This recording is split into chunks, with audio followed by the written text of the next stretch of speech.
வணக்கம் மாணவர்களே. இன்று நாம் பார்க்க போகும் பாடம் இயல் 7 கவிதை பேழை. தலைப்பு ஏர் புதிதா. ஆசிரியர் கு. ப. ராஜகோபாலன். ஏர் புதிதா என்பது ஒரு புது கவிதை. உழவையும் உழவு தொழிலின் சிறப்பையும் வலியுறுத்துவதற்காக இந்த புது கவிதையானது எழுதப்பட்டது. உழவின் சிறப்பை உணர்த்துவதற்காகவே வள்ளுவர் கூட ஒரு அதிகாரத்தையே படைத்துள்ளார். உழுதுண்டு வாழ்வாரை வாழ்வர் மற்றெல்லாம் தொழுதுண்டு பின் செல்பவர் அப்படின்னு வள்ளுவரும் தன்னோட அதிகாரத்தில் சொல்லியிருக்கார். அதாவது தாங்களே வயலில் உழுது அதனால் கிடைக்கின்ற உணவை உண்டு வாழும் உழவர்களின் வாழ்க்கை உயர்வானது. மற்றவர் எல்லோரும் அவர்களை வணங்கி அவர்கள் பின் செல்ல வேண்டியவர்கள் அப்படின்ட்டு அவர் சொல்லியிருக்கார். ஏன் நமக்கு இந்த பாடப்பகுதி கொடுத்துருக்காங்க அப்படின்னா, உழவர்களையும் உழவையும் மீட்டெடுக்க வேண்டும் என்பதை உணர்த்துவதற்காகவே நமக்கு இந்த பாடலானது பாடப்பகுதியாக வந்துள்ளது. உழவு தொழிலின் சிறப்பை நாம் உணர வேண்டும். ஏன்னா உழவன் சேற்றில் கால் வைத்தால்தான் நாம் சோற்றில் கால் வைக்க முடியும் என்று கூறுவார்கள்.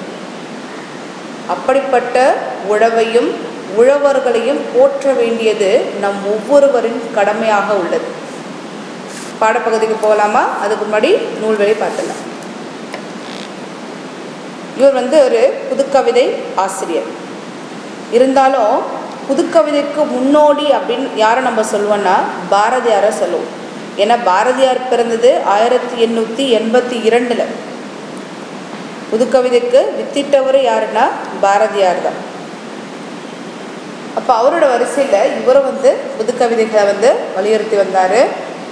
1902 கும்பகோணத்தில் பிறந்த கூப்பாரா அவர்கள் மிகச்சிறந்த சிறுகதை ஆசிரியர். இப்போ நம்முடைய பாடப்பகுதி இவருடைய கூப்பாரா படைப்புகள், அதிலிருந்து ஒரு புதுக்கவிதை நமக்கு பாடப்பகுதியாக கொடுத்துருக்காங்க. இவர் ஒரு பன்முகம் கொண்டவர் அப்படின்னு சொல்கிறாங்க. ஏன்னா இவர் சிறுகதை ஆசிரியர் மட்டும் கிடையாது, ஒரு கவிஞர், ஒரு நாடக ஆசிரியர், மறுமலர்ச்சி எழுத்தாளர், இப்படி பல முகங்கள் கொண்டவர் தான் கூப்பாரா அவர்கள். அது மட்டும் இல்லாமல் அவர் நிறைய இதழ்களை ஆசிரியராக பணியாற்றியிருக்கார். என்னென்ன அப்படின்னா தமிழ்நாடு, பாரதமணி, பாரத தேவி, கிராம ஊழியன், இந்த இதழ்கள்லாம் அவர் ஆசிரியராக இருந்திருக்காரு. அவருடைய இறப்பிற்கு பின் அவருடைய படைப்புகளை என்ன பண்ணுறாங்கன்னா 2 கவிதை தொகுப்புகளாக உருவாக்குறாங்க. ஒன்று அகலிகை, இன்னொன்று ஆத்ம சிந்தனை. அப்போ இருவேறு நூல்களாக இவர் எழுதிய படைப்புகள் எல்லாமே வெளிவருது. என்னென்ன தலைப்புகள்னா அகலிகை, ஆத்ம சிந்தனை. இப்போ பாடப்பகுதிக்கு போகிறதுக்கு முன்னாடி நுழைமுன் பார்க்கலாம். சங்க தமிழரின் திணை வாழ்வு வேளாண்மையை அடிப்படையாக கொண்டது. உழுவோர் உலகத்தார்க்கு அச்சாணி என போற்றப்பட்டனர். உழவே தலையான தொழில் என்றாயிற்று. உழவு தொழிலாக இல்லாமல் பண்பாடாகவும் திகழ்ந்தது. இன்று உழுவோர் அச்சாணி என்ற கருத்தை புதுப்பிக்க வேண்டிய சூழல் எழுந்துள்ளது. உழவுண்டெனில் உயர்வுண்டு என்ற குரல் இன்றும் தொடர்கிறது. தமிழ் மரபின் பொன்னேர் பூட்டுதல் என்ற பண்பாடு நிகழ்வு பல்கி பெருகி முன்னத்து ஏறாக நாம் முன்னிற்க வேண்டும். அதாவது நம்முடைய தமிழர் மரபுடைய பண்பாட்டில் மிகச்சிறந்தது எதுன்னா பொன்னேர் பூட்டுதல். பருவ காலத்தில் முதல் முறையாக ஏரை பிடித்து உழவு செய்வது என்பது நம்முடைய பழங்கால முறை. இதை நம் தமிழர் பண்பாட்டில் வேளாண்மை செய்வோர் செய்யும் வழிபாட்டு முறையாகவும் இதை பின்பற்றி வந்துள்ளனர். அதான் பொன்னேர் பூட்டுதல் அப்படின்னு சொல்லுவாங்க. வேளாண்மை செழிக்கவும் மானுடம் தழைக்கவும் சித்திரை திங்களில் நடத்தப்படும் பொன்னேர் பூட்டுதல் தமிழர் பண்பாட்டின் மகுடமாகும். சித்திரை திங்களில், சித்திரை மாதத்தில் முதல் மழை வருது இல்லையா, அப்போ தான் என்ன பண்ணுவாங்கன்னா ஏர் பூட்டி நிலத்தை உழுவாங்க. இதுதான் பொன்னேர் பூட்டுதல் அப்படின்னு சொல்லுவாங்க. இப்போ இதுதான் நம்மளுடைய பாடல். நான் முதல்ல உங்களுக்கு படித்து காமிச்சிடுறேன். அதுக்கப்புறம் ஒவ்வொரு பற்றியாக நம்ம தெளிவான விளக்கத்தை பார்ப்போம். முதல் மழை விழுந்ததும் மேல்மண் பதமாகிவிட்டது. வெள்ளி முளைத்திடுது விரைந்து போ நண்பா. காளைகளை ஓட்டி கடுகிச் செல் முன்பு. பொன்னே தொழுது புலன் வழிபட்டு மாட்டை பூட்டி காட்டை கீறுவோம். ஏர் புதிதன்று ஏறும் நுகத்தடி கண்டது. காடு புதிதன்று கரையும் பிடித்ததுதான். கை புதிதா கார் புதிதா? இல்லை, நாள்தான் புதிது, நட்சத்திரம் புதிது, ஊக்கம் புதிது, உரம் புதிது. மாட்டை தூண்டி கொழுவை அமுத்து மண் புரளும் மழை பொழியும். நிலம் சிலிக்கும் பிறகு நாற்று நிமிரும். எல்லை தெய்வம் எல்லாம் காக்கும், கவலை இல்லை. கிழக்கு வெளுக்குது பொழுதேற பொன்பரவும் ஏரடியில் நல்ல வேளையில் நாட்டுவோம் கொழுவை. இதுதான் நமக்கு முழுவதுமான பாடல். இப்போ இதில் ஒவ்வொரு பற்றியும் நம்ம பார்க்க போகிறோம். இப்போ முதல்ல என்ன சொல்கிறாங்கன்னா, முதல் மழை விழுந்ததும் மேல்மண் பதமாகி விட்டது. அதாவது சித்திரை மாதத்தில் என்ன பண்ணுறாங்கன்னா, இந்த ஏர் பூட்டி உழவர் செய்வாங்க இல்லையா? அப்படி சித்திரை மாதத்தில் கோடை மழையும் பெய்யுது. இப்போ கோடை மழை பெய்யும் பொழுது என்ன ஆகுன்னா, மேல்மண் பதமாகிவிட்டது. இப்போ மேல்மண் பதமானதான் உழுவதற்கு ஏற்ற ஒரு நிலை வரும் இல்லையா? அடுத்து என்ன சொல்கிறாருன்னா, வெள்ளி முளைத்திருது விரைந்து போ நண்பா. காளைகளை ஓட்டி கடுகிச் செல் முன்பு அப்படின்னு சொல்கிறாரு. வெள்ளின்னா அந்த இடத்துல என்னென்னா, எது முளைக்கோ கிழக்கு பக்கம் சூரியன் உதைக்கொல்லையே, அதான் வெள்ளி அப்படின்னு சொல்கிறார். இப்போ அந்த காலத்தில் கடிகாரம் பார்க்குற பழக்கம் இல்லை இல்லையா? அந்த காலத்து மக்கள் சூரியன் உதிக்கிற நேரமோ அது மறைவு நேரத்தை வைத்து தான் என்ன பண்ணுவாங்கன்னா, காலை மாலை இரவு அந்த மாதிரி கணக்கிடுவாங்க இல்லையா? அப்படி பார்க்குற பழக்கம் தான் அந்த காலத்தில். அதனால தான் என்ன சொல்கிறேன்னா, வெள்ளி முளைத்திருது விரைந்து போ நண்பா. சூரியன் உதிக்குது, அதனால் என்ன பண்ணணும், கிழக்கு வானத்தை பார்த்த உடனே சூரியன் உதிச்ச உடனே என்ன பண்ணணும், விரைவாக நீ போயிட்டு நிலத்தை உழ வேண்டும். காளைகளை ஓட்டி கடுகிச் செல் அப்படின்னு சொல்கிறார். ஏன் அப்படின்னா, இந்த சித்திரை மாதத்தில் பெய்யக்கூடிய மழை அதிகமாக பெய்யாது இல்லையா? கோடை மழைன்றது ரொம்ப அதிகமாக பெய்யாது. அப்போ என்ன பண்ணணும், அந்த நிலத்தைன்னா அந்த ஈரம் பட்ட உடனே வேகமாக உழ வேண்டும். அதனால தான் என்ன சொல்கிறாருன்னா, காளைகளை ஓட்டி கடுகிச் செல் முன்பு அப்படின்னு சொல்கிறார். சரியா? பருவமழை ஆகிய முதல் மழை சித்திரை மாதத்தில் பெய்யுது.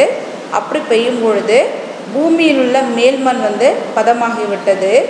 கீழ்வானில் வெள்ளி முளைத்திருது, அதாவது வெள்ளி நட்சத்திரமாகிய சூரியன் முளைத்திருது. அதனால் என்ன பண்ணுறாரு, காளைகளை ஓட்டி கடுகிச் செல் அப்படின்னு சொல்கிறார். கடுகினா வேகமாக காளைகளை ஓட்டிச் செல் அப்படின்னு சொல்கிறார். இப்போ அடுத்தது பார்க்கலாமா? பொன்னே தொழுது புலன் வழிபட்டு மாட்டை பூட்டி காற்றை கீறுவோம். ஏர் புதிதன்று ஏறும் நுகத்தடி கண்டது அப்படின்னு சொல்கிறார். பொன்னே தொழுது அப்படின்னா பொன்னலாக ஏறு நம்ம எடுத்துக்கக்கூடாது. ஏன்னா அந்த காலத்தில் இரும்பு கூட என்ன சொல்லுவாங்கன்னா பொன்னாக தான் மதிப்பாங்க. நம்முடைய முன்னோர்கள் இரும்பொன் அப்படின்னு சொல்லுவாங்க. அதாவது இரும்பொன் அப்படின்னா இரும்பு. சரியா?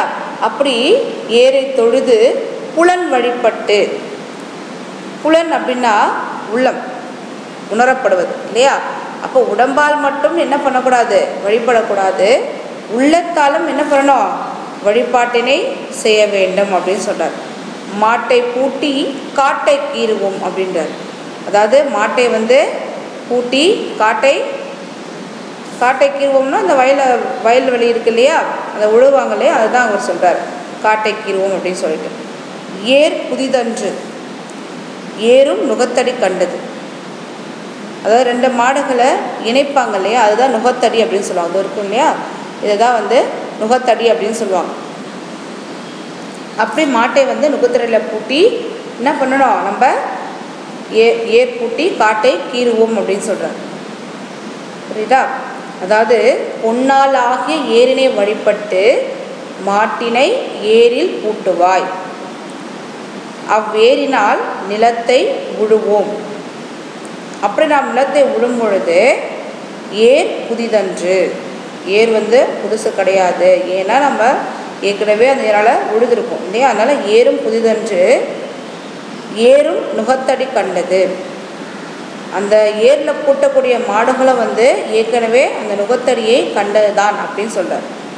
புரியுதா? பொன்னே தொழுது புலன் வழிபட்டு மாட்டை பூட்டி காற்றை கீறுவோம் ஏர் புதிதன்று ஏறும் நுகத்தடி கண்டது. இப்போ அடுத்தது காடு புதிதன்று. நாம் உழக்கூடிய இந்த காடாகிய நிலமும் புதியது அல்ல, கரையும் பிடித்தது தான். அதாவது இந்த இடத்துல கரை பிடித்தது அப்படின்னு ஏன் சொல்கிறாருன்னா, இந்த உழவர்களோட கைகள் வந்து எப்படி இருக்குன்னா, ஏறு போட்டி உழும்பொழுது கை வந்து தடிச்சு போயிடும். தடிச்சு என்ன ஆகும்னா மறுத்து போயிருக்குன்னு சொல்லுவாங்க பார்த்தீங்களா, அந்த மாதிரி வந்து ரொம்ப சொரன்னு இருக்கும் பாருங்க கை. இந்த இரும்பு வேலை செய்பவங்களாம் பார்த்தீங்கன்னா இரும்பு அடிச்சு இல்லாதனா கையெல்லாம் வந்து நல்லா பழுத்து போயிடும். அந்த மாதிரி கரையும் பிடித்தது தான், இந்த கைகளை வந்து கரை பிடித்தது தான் அப்படின்னு சொல்கிறார். கை புதிதா கார் புதிது. இப்போ கை புதிது கிடையாது, எது புதிதுன்னு சொல்கிறாரு?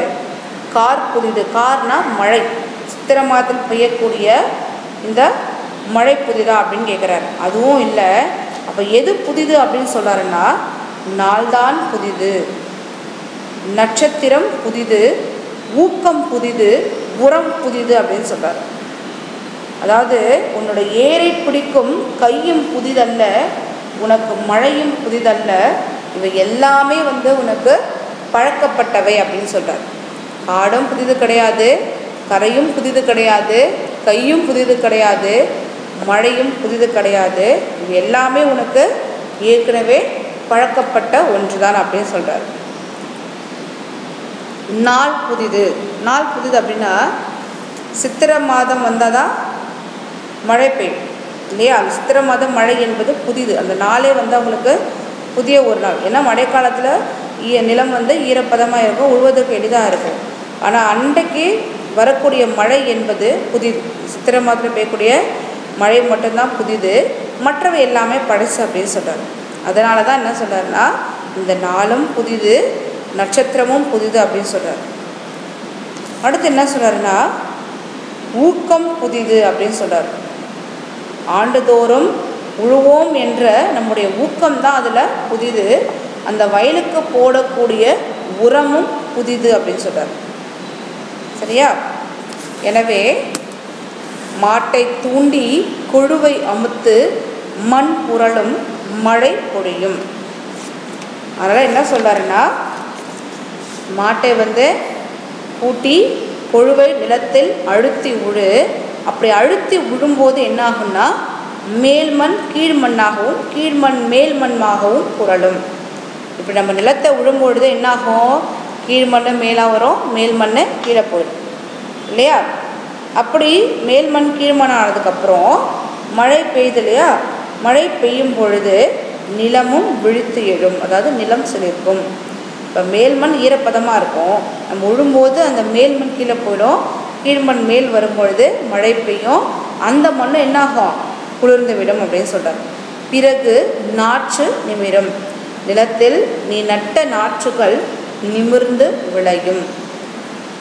எல்லை தெய்வம் எல்லாம் காக்கும். அதாவது நீ செய்யக்கூடிய எல்லா செயல்களுக்கும் நம் ஊரின் காவல் தெய்வம் துணையாக நின்று எல்லா செயலும் இனிதே முடிக்க உனக்கு காவல் காக்கும் அப்படின்னு சொல்கிறார்.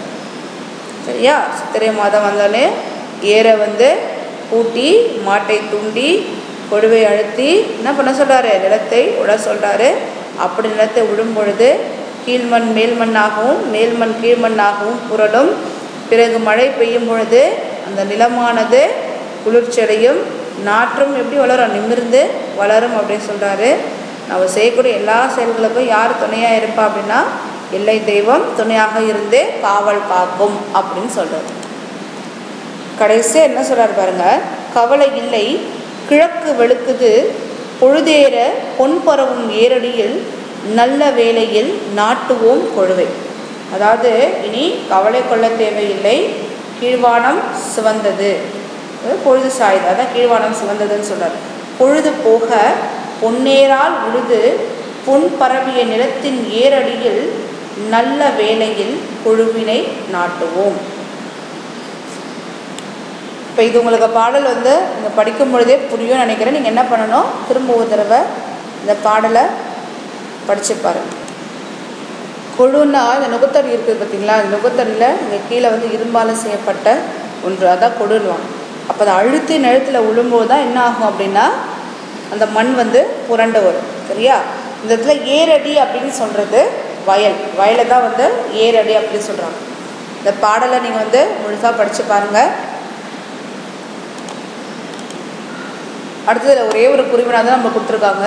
முதல் மழை விழுந்ததும் என்னவெல்லாம் நிகழ்வதாக கூப்பாரா கவி பாடுகிறார். அதாவது முதல் மழை விழுந்ததும் என்ன நடக்குது. இப்போ நீங்கள் என்ன எழுதணும்? முதல் மழை பெய்ததும் நிலம் முழுவதற்கு தயாராகிறது, வெள்ளி முளைத்ததும் காளைகளை ஓட்டி உழுவதற்கு வேகமாக செல்ல வேண்டும். இப்போ நம்ம பார்த்தோம் இல்லையா, அந்த பாடல் கருத்துக்களை அப்படியே தொகுத்து நீங்கள் எழுத வேண்டியது தான். சரியா? அதனால் நீங்கள் பாடலையும் நீங்கள் ஒரு தடவைக்கு 2 தடவை படித்து பாருங்கள். அதுக்கப்புறம் இந்த வினாக்குரிய விடையை நீங்கள் எழுதிட்டு படித்து பார்த்தீங்கன்னா உங்களுக்கு எளிமையாக பொருள் புரியும். இப்போ அடுத்த வகுப்பில் பார்க்கலாம். நன்றி.